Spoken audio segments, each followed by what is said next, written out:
Today we'll talk about how can you fix this problem or know how you can do that on your real racing app. So all you have to do, so you just click here on settings, click on it here.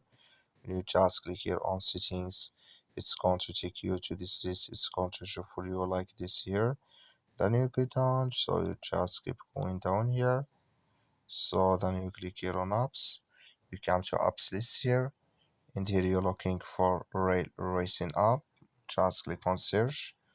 Add here racing app is going to show for you like this. Click on it. Then it's going to take you to this list here. Click here on force stop. Then you click here on OK. So then you go down, just click here on storage. Come to storage list here, just click on clear cache. Then all you have to do, just restart your phone and start it again. Then it's going to work with you. That's all you have to do. Thank you for watching. Don't forget to support us by liking.